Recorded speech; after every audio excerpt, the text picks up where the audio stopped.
একটা বিশেষ পরিস্থিতিতে একটা বিশেষ ধরনের সরকারের অধীনে আমাদেরকে নির্বাচনে যেতে হচ্ছে এবং দেশের এই ক্রান্তি লগ্নে আমরা মনে করেছি যে বিশেষ করে আমি এবং আমার কলিতা এটাকে সেভাবে নিয়েছি আমি এটাকে নিয়েছি একদম আমার জীবনের একটা শেষ সুযোগ দেশের জন্য কিছু একটা করতে পারা। যে বয়স আমার 73+, আমার চাওয়া পাওয়ার কিছু নেই, কিন্তু আমি মনে করেছি যে this is an opportunity that came from the Almighty, and it's a divine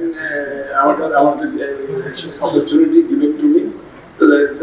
আমি মনে করলাম যে why not try to do something at the fair end of my life for the country.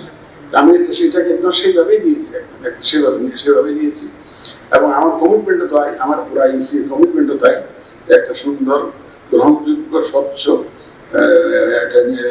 একটা নির্বাচন জাতিকে উপহার দেওয়া। এখানে সবার সহযোগিতা লাগবে, ইসি একার পক্ষে সম্ভব না, আপনারা ভালো জানেন, আপনারা ইসিতে কাজ করেছেন, ইসি একার পক্ষে সম্ভব না। এখানে সবার সহযোগিতা লাগবে, মিডিয়ার সহযোগিতা লাগবে, রাজনীতিবিদদের সহযোগিতা তো লাগবেই। পদ্মা সেতু, মেট্রো রেল এবং এলিভেটেড এক্সপ্রেসওয়ে নির্মাণের গর্বিত অংশীদার বসুন্ধরা সিমেন্ট। তারাই হচ্ছে মূল প্লেয়ার, তাদের সহযোগিতা লাগবে, সর্বোপরি দেশের জনগণের সহযোগিতা লাগবে, সর্বস্তরের জনগণের সহযোগিতা লাগবে এবং সবাইকে সাথে নিয়ে আমরা আগাতে চাই। এবং বিশেষ করে আজকে সেই পরামর্শগুলো আপনারা তুলে ধরবেন, আমাদের কি কোন লাইনে আগানো উচিত, কি ধরনের প্রস্তুতি আমাদের থাকা উচিত। আপনাদের অভিজ্ঞতা প্রসূত পরামর্শ আমাদের অত্যন্ত কাজে লাগবে।